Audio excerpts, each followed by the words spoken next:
विश्व कैंसर दिवस पर आर्टनेस हॉस्पिटल ने आयोजित की पत्रकार वार्ता।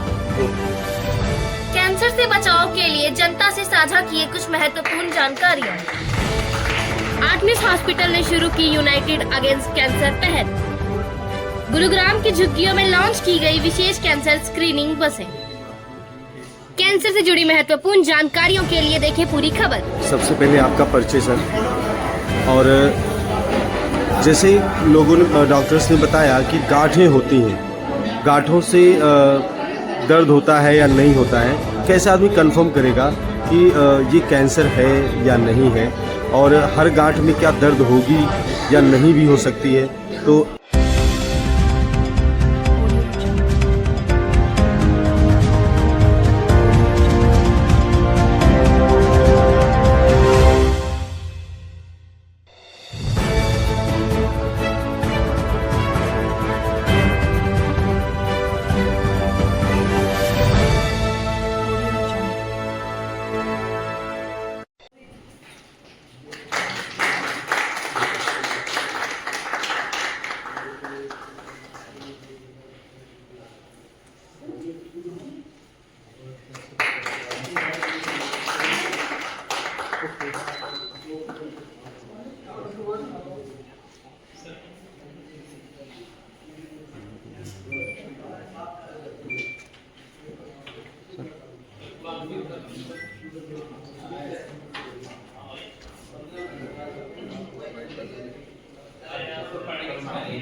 हॉस्पिटल की मार्केटिंग टीम के सुपरवाइजर खान उनकी मम्मी को कि जिन्होंने ये हमें अवसर दिया है कि हम आपके साथ मिल के इस दिन की महत्ता को समझें और अपने विचारों का आदान प्रदान करें।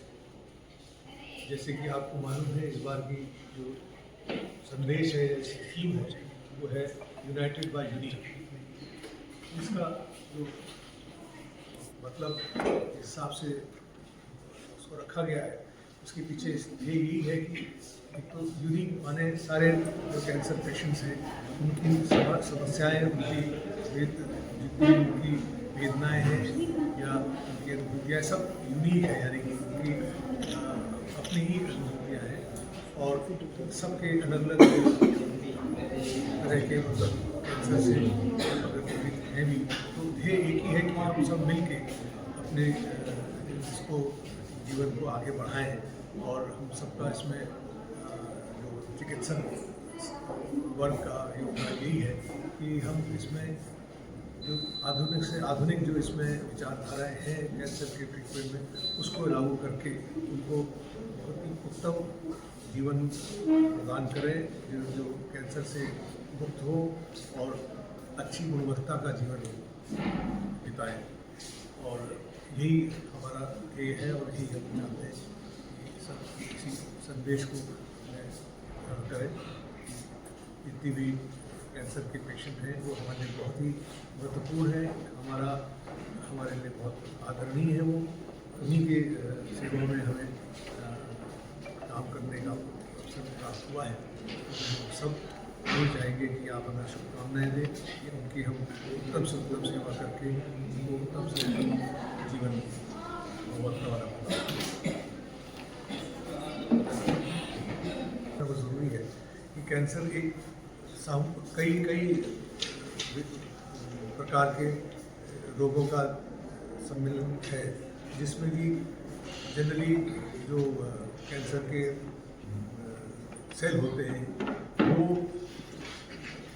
नॉर्मल जो शरीर में कार्यप्रणाली के हिसाब से सारे सेल होते हैं, वो उनकी एक सीमित आयु होती है। सब सेल हो, चाहे वो स्किन के सेल हो, चाहे वो हड्डी के हो, चाहे वो रक्त के हो, इन सब की सीमित आयु रहती है। इसलिए कि क्योंकि शरीर कोई भी चीज़ पुरानी नहीं रखना चाहता है, इसमें सब कुछ निर्धारित समय दिया हुआ है। और अपने समय से वो नॉर्मल सेल अपना काम करते हैं। जब वो क्षीण हो जाते हैं, लगता है कि अब उनके दूसरे सेल उसी को रिप्लेस करके उसे आ जाते हैं।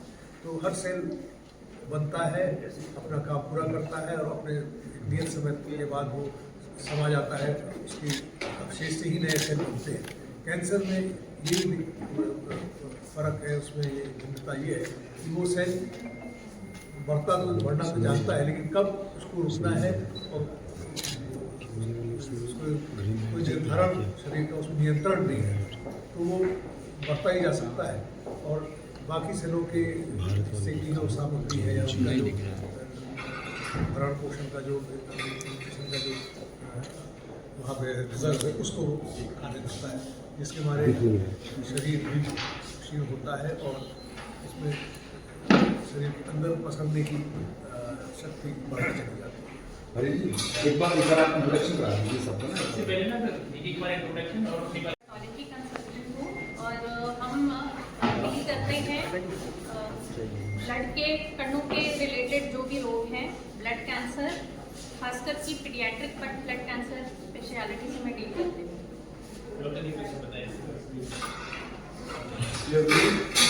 मैं डॉक्टर दीपक साहब हूँ। मैं ब्रेस्ट सर्जरी डिपार्टमेंट लीड कर रहा हूँ और आर्टम्स हॉस्पिटल में पिछले काफ़ी सालों से हम लोग आर्टम्स हॉस्पिटल में पिछले काफ़ी सालों से जैसे आपने देखा कि एक पूरी टीम हम लोग हैं, जहाँ पे हम लोग सब कोशिश करते हैं कि अपने एक पर्टिकुलर एरिया पे एक्सेल करने की कोशिश करें, ताकि हमारे जो पेशेंट्स हैं उनको पूरे वर्ल्ड में जो बेस्ट इलाज पॉसिबल है वो हम दें। नमस्कार, मैं डॉक्टर मीनू गुप्ता हूँ। मैं clean and palliative care department में प्रिंसिपल कंसल्टेंट हूँ। हम लोग कैंसर से जो पीड़ित पेशेंट होते हैं उनको बहुत सिम्टम होते हैं, जैसे नॉट ओनली फिजिकल, उनको साइकोलॉजिकल कंसर्न होते हैं, स्पिरिचुअल कंसर्न होते हैं, फिजिकल सिम्टम लाइक पेन होता है, सीवियर पेन होता है, नॉजिया, वोमिटिंग, कॉन्स्टिपेशन, उन सब सिम्टम्स को हम लोग डील करते हैं कि पेशेंट को कम से कम जो डिजीज़ है उसके सिम्टम्स कम से कम हो, उसको परेशानियाँ कम से कम हों। नमस्कार, मैं doctor Ashu Jain, I am head of pen medicine and palliative care at Artemis. जैसा डॉक्टर मीनू ने कहा, हम कैंसर पेन मैनेजमेंट और पैलिएटिव केयर से डील करते हैं। सभी कैंसर में जैसे जैसे कैंसर बढ़ता है या आता है तो दर्द बहुत होता है शरीर में, और कभी कभी ये इतना ज़्यादा होता है कि एकदम मरीज की स्थिति काफ़ी दयनीय हो जाती है। और पैलिएटिव केयर जैसे बात हुई, इस तरह के सिम्टम्स आते हैं, सांस में तकलीफ, पेट में पानी भरना और बहुत सारी तकलीफ़ें हैं, सूजन आ जाना, भूख ना लगना, कॉन्स्टिपेशन। तो हम अपनी ऑन्कोलॉजी और ऑन्को सर्जरी टीम से डे 1 से साथ मिल के पेशेंट की केयर करते हैं और डे 1 से ही पेशेंट को पैलिएटिव केयर और पेन मैनेजमेंट के लिए एनरोल करा जाता है। और अगर बहुत कैंसर बढ़ जाए, स्टेज 4 चला जाए, तो palliative care treatment, home care और एंड ऑफ लाइफ केयर, ये सब हम लोग ट्रीटमेंट करते हैं और कोशिश करते हैं कि जब तक मरीज़ का पूरा इलाज ना हो जाए ठीक से और उसका कैंसर रिलेटेड पेन है और पैलिएटिव केयर उसका इलाज करें, और अगर कैंसर बढ़ जाए और आखिरी स्टेज में पहुंच जाए तो फिर उसका आखिरी समय में ध्यान रखें, ताकि उसका जो भी समय है उसमें वो उसको हम आराम दे सके और बिना दर्द के और बिना सीरियस सिम्टम्स के उसका वो समय गुजार सकें। Thank you. गुड मॉर्निंग, मेरा नाम रुपिंदर सिंह है और मैं गायनिकोलॉजी ऑन्कोलॉजी की चेयरपर्सन हूँ। इसका मतलब जो स्त्रियों में जो कैंसर होते हैं, जो स्त्रियों के जैसे यूट्रस हुआ, दैट मीन्स बच्चेदानी या बच्चेदानी के मुंह का कैंसर या अंडेदानी का कैंसर, हम उन रोगों को विशेष तरीके से हम ऑपरेशन करते हैं। So I am a surgeon in that sense. और हमारी तो यही हिदायत होती है कि अगर इनमें से कोई भी कैंसर जल्दी से जल्दी पकड़ा जाए तो वो काफ़ी हद तक मैं सुबोध पांडे हूँ। मैं यहाँ रेडिएशन ऑन्कोलॉजी में चीफ हूँ। रेडिएशन ऑन्कोलॉजी इसको हिंदी में विकिरण विभाग भी कहते हैं। इसमें एक्सरेज और गामा रेज के माध्यम से रेडिएशन किया जाता है। तो इसमें जब भी हमारा योगदान आता है वो जनरली पेशेंट की कैंसर की पुष्टि करने में सर्जन करते हैं या हीमेटोलॉजिस्ट में वो ब्लड के सैंपल से पता करते हैं कि ये कैंसर है। उसमें अपना जब उनका कीमोथेरेपी का अंश पूरा होता है तो फिर वो हमारे पास भेजते हैं।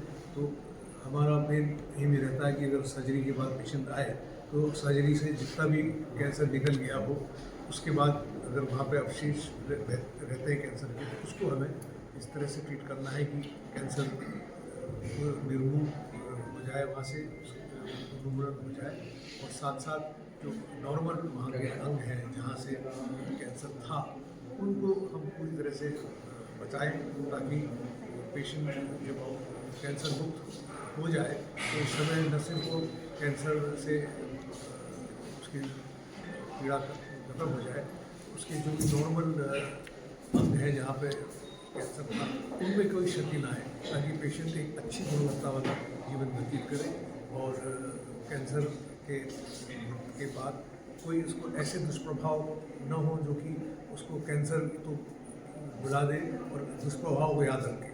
तो हमारा मेन एम ये होता है कि अच्छी क्वालिटी का ट्रीटमेंट दिया जाए जो कि इफेक्टिव भी हो और पेशेंट की लेट इसमें जो बाद के जो दुष्प्रभाव होते हैं वो कम से कम हो, ताकि पेशेंट अपने वापस जहाँ से जो काम करते हैं पेशेंट वापस अपने मेन स्ट्रीम में चले जाएं और अपना कार्य करें या अपने परिवार में वापस आके परिवार की उसी तरह सेवा करें जैसे कि कैंसर से पहले हुआ।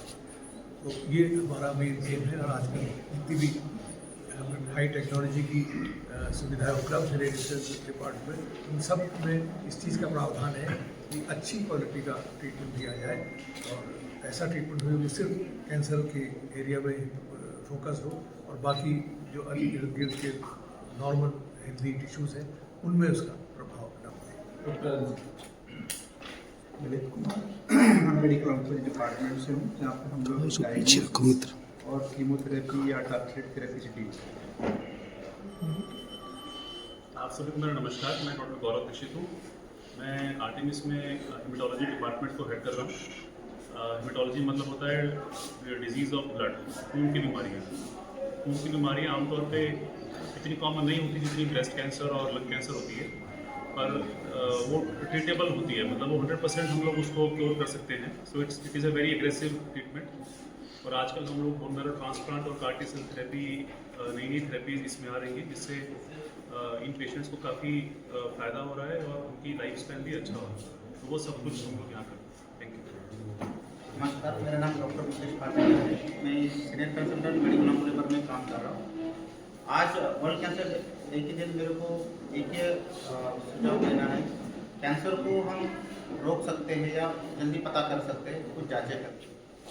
जब वो लेट डायग्नोस होता है, लोगों को पता नहीं होता है कि उसके सिम्टम क्या है, या कम्युनिटी लेवल पे या जो गाँव या शहरों छोटे शहरों में पता नहीं चलता कि कैंसर हो रहा है या डायग्नोस हो रहा है। तो बेसिकली स्टेज 4 या स्टेज 3 कैंसर ट्रीट करना आसान होता है, पर उसमें क्योर नहीं है। तो हर साल ये डे वर्ल्ड कैंसर इसलिए मनाया जाता है कि एक मैसेज जाए कम्युनिटी लेवल पे ऑन्कोलॉजी टीम से कि हमें क्या कम्युनिटी लेवल पे या अपने हर सोसाइटी में काम कर सकते हैं। एक क्लिनिशियन हमारा काम ज़्यादातर हॉस्पिटल में दायरे में सीमित रहता है, हम कम्युनिटी लेवल पे नहीं जा सकते। पर जैसे आपके थ्रू या जो भी हमारे जो मीडिया माध्यम है उनके माध्यम से हमें लोगों तक पहुँचना है। कोई भी सिम्टम हो जो अनयूजुअल है तो उसको रिपोर्ट करना है। नज़दीकी डॉक्टर या डेडिकेटेड जो हर एक सेंटर में जैसे एक ऑन्कोलॉजी स्क्रीनिंग प्रोग्राम होना चाहिए, जो एक उसको हम बोलते हैं प्रिवेंटिव ऑन्कोलॉजी। हमें कैंसर को होने से रोकना है, क्या क्या हम प्रिकॉशन ले सकते हैं। जैसे इन्होंने पूछा था कैंसर क्यों होता है, जैसे स्मोकिंग हो गया, अल्कोहल हो गया, पोल्यूशन, तो बहुत सारी चीज़ें मॉडिफाइड रिस्क फैक्टर में आती है। कोई खान पान की हैबिट्स होती है, अगर उसको ठीक रखें तो थोड़ा बहुत रिस्क कम हो सकता है। हाँ, उसके बावजूद भी कैंसर बन सकता है, तो वो हम उसको जल्दी अर्ली स्टेज में पकड़ पाए। जैसे महिलाओं में ब्रेस्ट कैंसर का मैमो स्क्रीनिंग होता है, पैप स्मेयर होता है, गॉल स्टोन बहुत कॉमन है नॉर्थ इंडिया में, अल्ट्रासाउंड कर सकते हैं। कभी कभी मेल में भी जनरली सीटी स्कैन करते हैं लंग कैंसर। तो मतलब कुछ कुछ मॉडलिटी है जिससे हम लंग कैंसर को जल्दी पकड़ कर ला सकते हैं। जितना जल्दी ये पकड़ में आएगा उतना जल्दी क्योर मिलेगा या जड़ से ठीक हो जाएगा।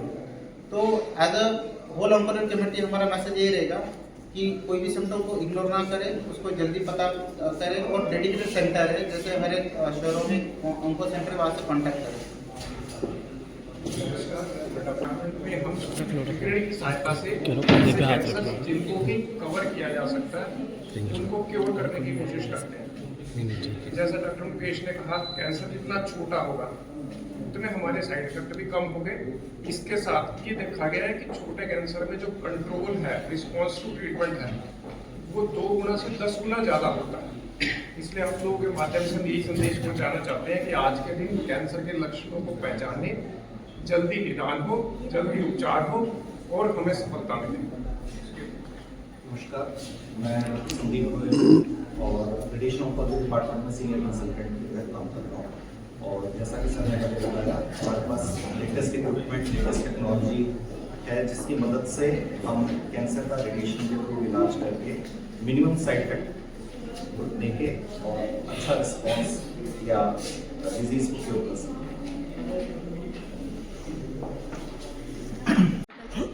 कि शरीर में को कैंसर है, यही सबसे इसकी दुखदाई बात, क्योंकि ऐसे जुकाम खांसी जैसे नहीं है कि थोड़ा सा कुछ हुआ तो आप फटाफट डॉक्टर के पास चले गए।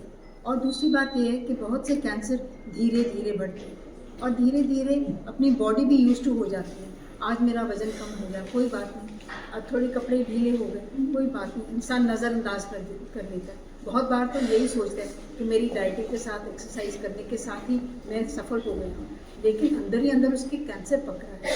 जो विमेन हैं वो सोचते हैं, जो कि हम आम सोचते हैं कि जो ब्लीडिंग है ना, जो रक्त जाना है विमेन में नॉर्मल बात, थोड़ा इधर उधर हुआ, आगे पीछे हुआ, इन बिटवीन मेंस्ट्रुअल साइकिल हुआ, थोड़ा पोस्ट कॉइटल ब्लीडिंग हुई, संबंध के साथ थोड़ा खून गया या कुछ, हम सोचते हैं कोई बात नहीं, ये साधारण है, लेकिन ये बिल्कुल साधारण नहीं है। बहुत बार हम इसको नज़रअंदाज कर देते हैं और किसी भी चिकित्सक के पास जाके सलाह नहीं लेते। यही कारण है कि जब तक हम फाइनली बात बढ़ जाती है और वो तकरीबन लाइलाज हो जाता है या तीसरी चौथी स्टेज पर पहुंचता है, तभी हम डॉक्टर के पास पहुंच पाते हैं। सो इसका ये इलाज है कि चाहे वो आदमी हो या औरत हो, शरीर में कोई भी चीज़, कहीं भी किसी तरीके का खून जा रहा हो, आपके पेट में खून आ रहा है, नाक से खून आ रहा है, आपके यूरिन में ब्लड आ रहा है, आपके मोशन में ब्लड आ रहा है, आपका जो क्रिया है आपकी उसमें कोई भी चेंज आ रहा है या उसमें कोई भी बदलाव आ रहा है, वज़न घट रहा है या वज़न कम हो रहा है, शरीर में कोई गांठ है या कोई घाव है जो ठीक ही नहीं हो पा रहा है, तो आपको तुरंत डॉक्टर की सलाह लेनी ही चाहिए। ये नहीं सोचना चाहिए कि नहीं कोई बात नहीं, ऐसे होता ही है, नहीं, ऐसे नहीं होता। सो यही बातें अगर हम सोच लें कि शरीर का कोई भी बदलाव, छोटा बड़ा जैसा भी हो, आपको तुरंत डॉक्टर के पास जाना ही चाहिए, सलाह लेनी ही चाहिए। कोई ज़रूरी नहीं है कि वो कैंसर ही होगा, जैसे कि हम कैंसर नहीं है, लेकिन उसकी चिकित्सक जांच जरूर करनी चाहिए। सर, बीएमटी कब ज़रूरी हो जाता है किसी भी पेशेंट के लिए? BMT bone marrow transplant. Bone marrow transplant एक मेडिकल प्रोसीजर होता है, इसमें कोई सर्जरी नहीं होती। सबसे पहली बात तो ये है, इज ए मेडिकल प्रोसीजर जिसमें कि हम लोग जो डिजीज बोन मैरो होती है, बोन मैरो से हमारा सारा खून बनता है, उसको हम लोग चेंज करके उसमें नया बोन मैरो लगाते हैं और उसको हम लोग यूज़ करते हैं किसी ब्लड की बीमारी में। और ब्लड की बीमारी की मोटा मोटा 2 तरीके की होती है, या तो होता है कि कैंसर है, ब्लड का कैंसर है, या कुछ एनीमिया जैसे थैलेसीमिया या प्लास्टिक एनीमिया। सो दोनों टाइप की बीमारी में हम लोगों को बोन मैरो चेंज करना पड़ सकता है। कैंसर में स्पेशली इंपॉर्टेंट है क्योंकि कई बार कैंसर कीमोथेरेपी को रिस्पॉन्स नहीं करता। उस केस में सिर्फ बोन मैरो ट्रांसप्लांट ही एक ऐसा तरीका होता है जिससे कि हम लोग पेशेंट को बचा सकते हैं। सो उसके सक्सेस होने के भी कई सारे इंडिकेशन होते हैं, मतलब क्या स्टेज पे आप कर रहे हैं, कितनी पेशेंट की एज है, मैच है कि नहीं है। अगर सब कुछ अच्छे से मैच करती हैं चीज़ें तो इसका सक्सेस रेट भी काफ़ी अच्छा होता है। जी डॉक्टर, तो इसके कोई बेसिक सिम्टम्स जब लोग पता चले कि ऐसा कुछ हो रहा है तो वो दिखाने आए। ये ब्रेस्ट कैंसर पे अवेयरनेस के ऊपर काफ़ी काम हुआ है और उसी का फायदा है कि आजकल हम लोग काफ़ी अवेयर है इस बारे में कि ब्रेस्ट लंप कुछ भी होता है तो बहुत जल्दी पेशेंट हमारे पास आते हैं। इसी बारे में जो 2 चीज़ें हैं जो हर लेडीज़ को हम एडवाइस करते हैं। सबसे पहली बात है ब्रेस्ट सेल्फ एग्जामिनेशन, यानी कि खुद ही से अपने ब्रेस्ट को एग्जामिन करना, उनका रेगुलर बेसिस पर चेकअप करना ताकि कोई भी चेंज हो या कोई नई गांठ हो तो उसको हम जल्दी पकड़ लें। 40 साल या 45 साल की उम्र के बाद डेफिनेटली साल में एक बार मैमोग्राफी बहुत ज़रूरी है। अगर हम ये 2 चीज़ें कर लेते हैं तो इससे हम ब्रेस्ट कैंसर को बहुत जल्दी पकड़ सकते हैं। और ट्रीटमेंट आजकल इतना एडवांस हो गया है कि ब्रेस्ट कैंसर को जल्दी पकड़ लिया तो आप बैटल जीत जाओ। डॉक्टर ललित जी, कैसे देख रहे हैं ब्लड कैंसर को, क्योंकि ब्लड कैंसर के लोग बाग समझ नहीं पा रहे हैं इसको, कई बीमारियों का रूप खुद देते हैं कि मुझे वैसे भी रहा हुआ है। ब्लड कैंसर भी कैसे देखते हैं, इसकी सिम्टम 0 से 4 स्टेज क्या होता है?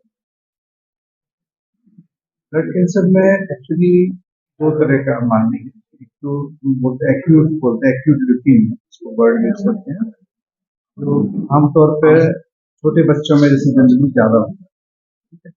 तो उसमें अगर मान लीजिए बच्चे के अंदर कोई जैसे फीवर चल रहा है उसका, या उसको काफी कमजोर लग रहा है, आपको जैसे कि खून की कमी है, या बच्चा जैसे बहुत ही छोटा बच्चा है, मान लीजिए उसको प्रॉपर खाना वगैरह नहीं खा पा रहा है, तो उसमें फिर आपको ऑब्वियसली दिखाना पड़ेगा डॉक्टर साहब के पास जाके। जब उसका वो देखने लगे तो गांठ है, उसकी छोटी छोटी गांठ है, या जिगर और किडनी बढ़ा हुआ है, तो एक वो हो सकता है, उससे एक ब्लड टेस्ट करें। ब्लड टेस्ट में उसके पैरामीटर्स जो हीमोग्लोबिन है, WBC है, प्लेटलेट है, वो नॉर्मल है, तो फिर वो सस्पेक्ट करेंगे ब्लड कैंसर हो सकता है। फिर उसके बाद फर्दर स्पेशलाइज टेस्ट जब होंगे उससे पता लगेगा, कंफर्म होगा कि ये ब्लड कैंसर। वैसे काफी लोग कैंसर को अवेयरनेस की बात करते हैं, काफी लोग कहते हैं स्मोकिंग क्या ड्रिंक है उससे कैंसर हो गया, लेकिन काफी लोग कहते हैं कि चीजें हमने नहीं की फिर भी कैंसर हो रहा है, इसका कारण क्या है? उसका ऐसा होता है कि 2 चीजें होती हैं। एक तो ये जो एपिडेमियोलॉजी स्टडीज जो होती हैं उसके बेसिस पे हम लोग एसोसिएशन देखते हैं।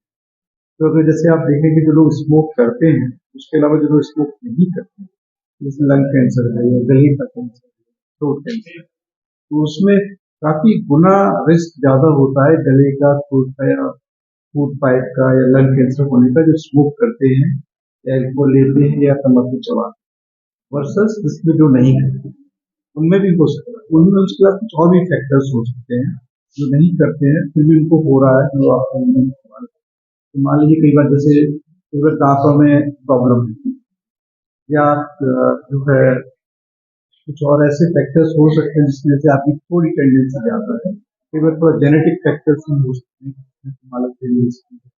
या कुछ ऐसे कोई जीन्स है प्रिडोमिनेंटली जो है, जो ऐसे कोई ऑफेंडिंग चीजें हैं जैसे स्मोकिंग, किसी भी फॉर्म में, पान मसाला, गुटखा, किसी भी फॉर्म में कंटिन्यूसली आप यूज कर रहे हैं फॉर लॉन्ग टाइम, एल्कोहल, ठीक है, ऊपर से फिर आपकी हाइजीन, ओरल हाइजीन पुअर है, इसके पास मल्टीपल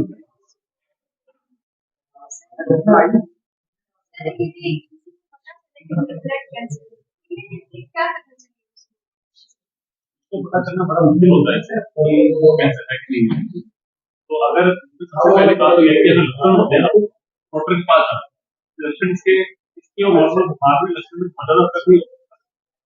अगर किसी को वेट लॉस हो रहा हो या ब्लीडिंग के चांस, ब्लीडिंग जैसे खून का रिसाव होता है या बुखार हो रहा है, कुछ गांठें आ रही है, ऐसे केस में उसको डॉक्टर के पास जाना है, नॉर्मल जांच करवानी। एक CBC की जांच होती है जो नॉर्मल 300 में हर एक स्लैब करती है। उस टेस्ट में तकरीबन मान के चलिए आप 70-80% ब्लड कैंसर का टेस्ट, तो वो टेस्ट कराना बहुत जरूरी होता है। उसके बाद आगे की ट्रीटमेंट स्टार्ट।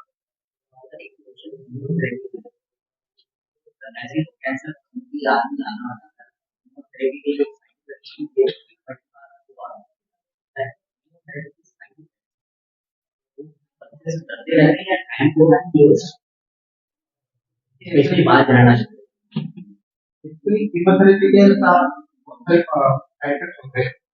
बाल झड़ना, उल्टी लगना, दस्त लगना, कफ होना, हीमोग्लोबिन कम होते हैं। अलग अलग कैंसर अलग अलग कीमत दी जाती है। कुछ कैंसर में मतलब एक्सपोजिशन उम्र के ज्यादा होता है, ठीक है, 70-80% केसेस ऐसे होते हैं जिसमें घरवाला टाइफाइड होता ही है। एंड अदर फीमेल हमने देखा है तो उनको बहुत ऑपरेशन करते हैं, बाहर जाएंगे रहते हैं, और उसके लिए काफी पैसे लगते हैं।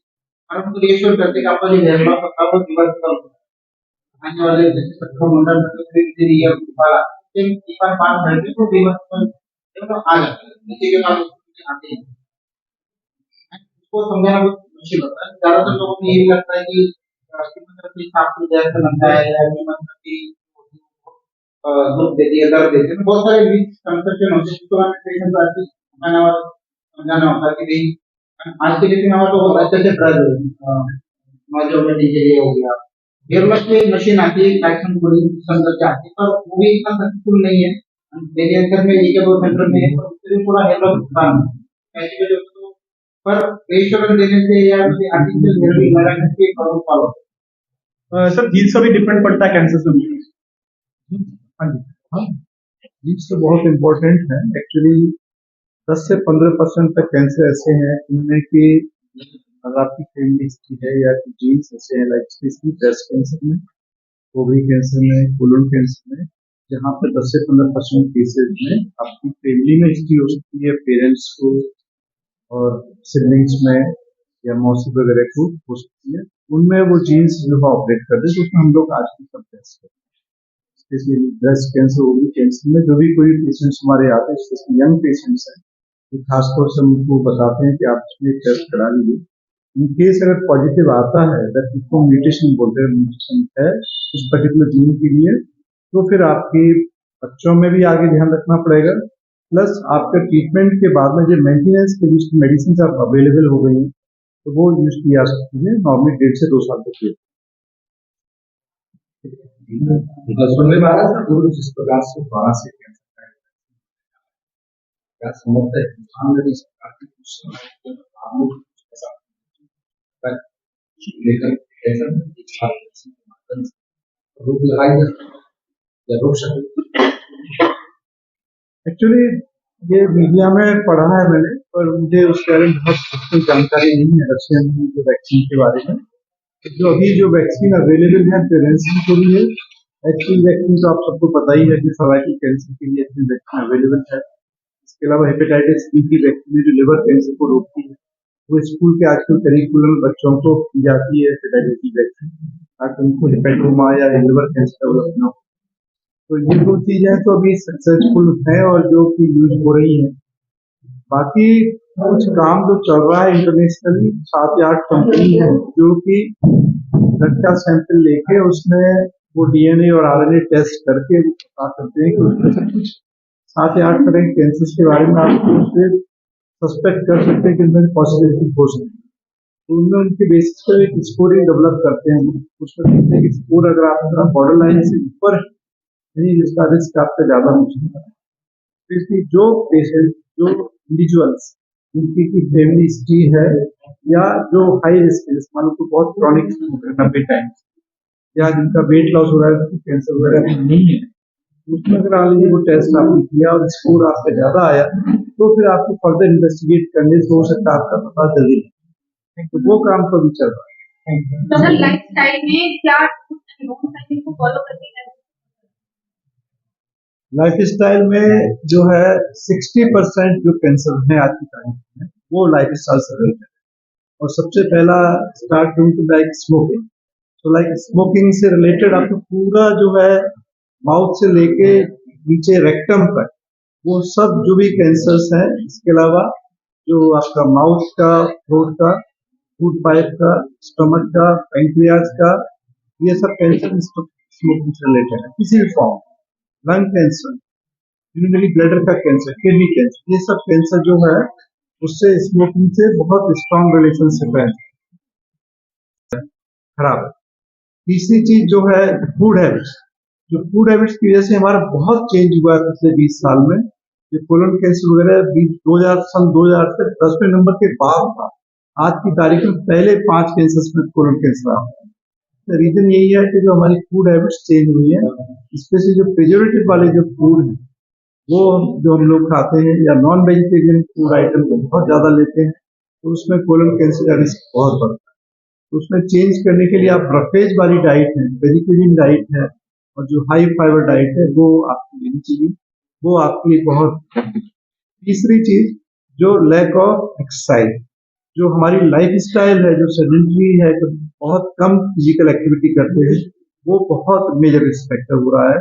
इसकी वजह से हमारा ओवरवेट होने की वजह से आपका जो है गॉल ब्लैडर कैंसर है, लिवर कैंसर है, कोलन कैंसर है, यूट्रस का कैंसर लेडीज में, और ब्रेस्ट कैंसर जो स्पेशली वीनोकॉज के बाद जो होता है, ये सब ऐसे कैंसर है, 6-7 कैंसर जिनमें कि किडनी कैंसर है, ये सब ओवरवेट से रिलेटेड। तो इसमें अगर बंदा अपना वेट ठीक रखे और अपना रेगुलर एक्सरसाइज करे, अपना वॉक करे, 30-40 मिनट डेली वॉक करे या 15 मिनट रेगुलर एक्सरसाइज करे, तो अपना वेट अगर नॉर्मल रखेगा तो काफी कैंसर से आप बच सकते डॉक्टर मीनू को हमने बताया कि आपको कैंसर के दौरान क्या कोई ऐसे चांसेस है कि ट्रीटमेंट हो जाए, कोई ऐसे ट्रीटमेंट या कोई एक्सरसाइज नॉर्मली रखने कैंसर हो गया है।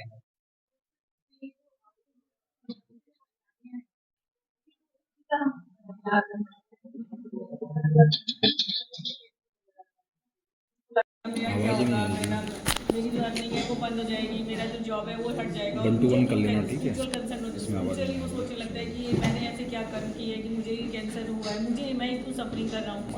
तो इस सब के लिए हम एक कम्युनिकेशन इज़ वेरी गुड, बहुत अच्छा तरीका है कि हम उससे पेशेंट को साइकोलॉजिकली उसको रिलीफ दें, उससे बात करें, उसकी सारी परेशानियाँ समझें, उसको पूरी संतावना दें कि इसमें ऐसा नहीं है ये परमानेंट चीज़ कुछ भी नहीं है। अगर आप इलाज लेंगे, ठीक से इलाज करेंगे तो आपका ये कैंसर ठीक भी हो सकता है। सबसे पहले तो उसको एंजाइटी और डिप्रेशन कम करना है, ठीक है। और खान पान के लिए तो साथ में उसको हमें बताना ही है कि किस तरह का खाना है। जैसे डॉक्टर साहब ने बताया कि उसको फैटी चीज़ें कम लेनी है, नॉनवेज कम लेना है, रूटीन रफेज ज़्यादा खाना है, एक्सरसाइज जितनी वो कर सकता है। अगर तब सपोज डिजीज़ उसमें है तो जितना वो नॉर्मल वॉक कर सकता है उतना करे, अपना लाइफ स्टाइल इम्प्रूव करे ताकि डिजीज़ ज़्यादा प्रोग्रेस ना हो।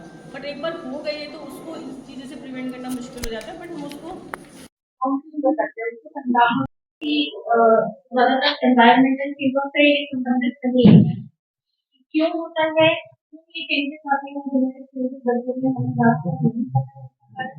पर हम आगे का रास्ता जरूर दिखा सकते हैं क्योंकि बच्चों का जो कैंसर होता है, खासकर कि ब्रेस्ट कैंसर, उसका क्योर बहुत अच्छा है। अगर पूरे तरीके से सही समय पे ट्रीटमेंट लिया जाए तो अप टू 90% बच्चे पूरी तरीके से लाइफ टाइम के लिए क्योर हो सकते हैं। तो ये सबसे इम्पोर्टेंट मैसेज है कि आज कैंसर को लेकर के आप लोगों ने जानकारियों को साझा किया, क्या विशेष है आर्टेमिस के पास जो आप शेयर करना चाहते हैं पब्लिक से? आर्टेमिस के पास ऑलमोस्ट सारी स्पेशलिटीज़ अवेलेबल है। मोस्टली जो डायग्नोस्टिक टेस्ट्स हैं वो सारे इन हाउस हैं और हमें बाहर की लैब्स पे या बाहर के किसी सेंटर पे डिपेंडेंट नहीं होना पड़ता। Medical oncology, radiation oncology, surgical oncology, nuclear medicine, haemato oncology, ये सारी कैंसर रिलेटेड ब्रांचेस हैं जो कि इन हाउस हैं। एंड इसके अलावा बाकी जो जनरल स्पेशलिटीज़ हैं जिससे general medicine, general surgery, gynae, अगर आपको डायग्नोसिस में या किसी और ट्रीटमेंट के लिए अगर हेल्प चाहिए तो सारी फैसिलिटीज़ इन हाउस अवेलेबल है।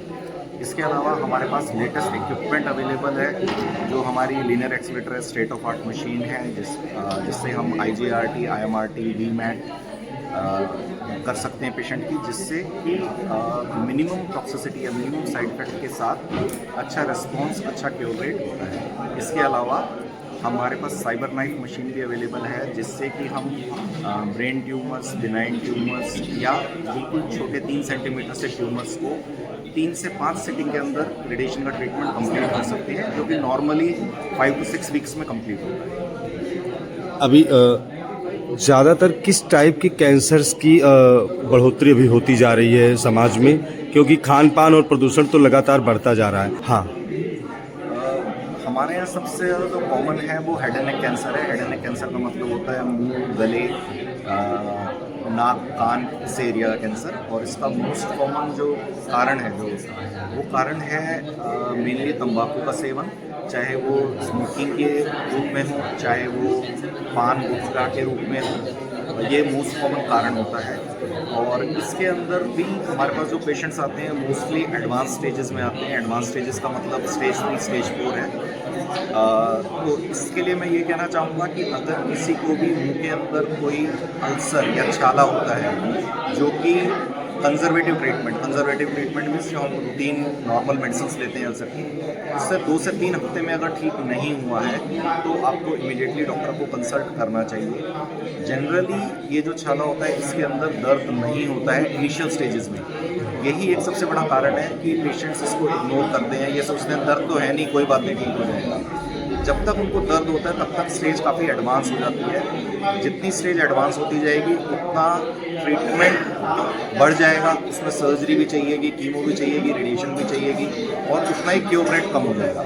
अगर हम अर्ली स्टेज में डायग्नोज हो जाते हैं तो हमें ट्रीटमेंट भी कम ज़रूरत पड़ती है, प्लस उसका क्योर रेट बढ़ जाता है। जी, और आप क्या संदेश देना चाहेंगे पब्लिक को? मैं यही कहना चाहूँगा कि अगर आपको कोई भी इस तरह के सिम्टम हैं, मुंह के अंदर कोई छाला है जो कि हील नहीं हो रहा, वज़न कम हो रहा है जिसका कोई रीज़न नहीं है वज़न कम होने का, कहीं पे शरीर में कोई भी गांठ है, कोई मोल है जो कि चेंज हो रहा है, कहीं से आपको ब्लीडिंग हो रही है, अगर आपको इस तरह के कोई भी सिम्टम्स हैं तो आप उसको नेगलेक्ट ना करें। आप अपने घर के पास आपके जो भी फिजिशियन या सर्जन हैं उनको दिखाएं, इन्वेस्टिगेट करें। कोई ज़रूरी नहीं है कि ये कैंसर के लक्षण हो, बट अगर कैंसर है तो इसको नेगलेक्ट नहीं करना है, डायग्नोसिस जल्दी करके जल्दी स्टेज में ट्रीट करना है ताकि आपको कम से कम ट्रीटमेंट करना पड़े और अच्छे से अच्छा रिजल्ट। Thank you. सबसे पहले आपका परिचय सर, और जैसे लोगों ने डॉक्टर्स ने बताया कि गांठें होती हैं, गांठों से दर्द होता है या नहीं होता है, कैसे आदमी कंफर्म करेगा कि ये कैंसर है या नहीं है, और हर गांठ में क्या दर्द होगी या नहीं भी हो सकती है, तो इसको लेकर के इस भ्रम को कैसे दूर किया जाए? नमस्कार, मैं doctor Deepak Jha, chief of breast surgery, Artemis hospital. Cancer के बारे में हमेशा हम लोग बोलते हैं कि कोई भी नई गांठ हो तो ज़रूर अपने डॉक्टर से मिलें। सबसे पहली बात तो घबराइए मत, क्योंकि 90% केसेस के अंदर वो जो गांठें होती हैं वो सिंपल गांठें होती हैं जिनका कैंसर से कोई भी संबंध नहीं है, ठीक है। लेकिन वो 10 में से एक गांठ जो कैंसर की है वो शायद आप अपने पास से नहीं बता पाएंगे कि वो कैसे है। तो इसीलिए कोई नई गांठ जो पहले नहीं थी अब अचानक बन गई है, या फिर कोई गांठ जो पहले छोटी थी और अब अचानक से तेज होने लग गई है, तो ऐसी किसी भी गांठ को ज़रूर अपने डॉक्टर के ध्यान में लेके आए।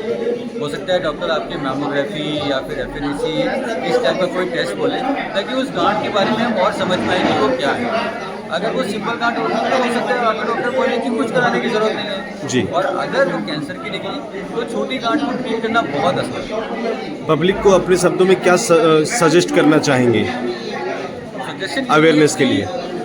अपने बारे में अवेयर रहें। किसी भी तरीके का कोई भी नया सिम्टम या कोई भी नई तकलीफ अगर बॉडी में आती है तो इसको इग्नोर नहीं करें, क्योंकि हम कई बार इग्नोर में जाते हैं कि कोई बात नहीं, अपने आप ठीक हो जाएगा। अगर कोई भी दिक्कत है जो कुछ टाइम से चल रही है तो उसको ज़रूर अपने डॉक्टर के ध्यान में लें। Thank you.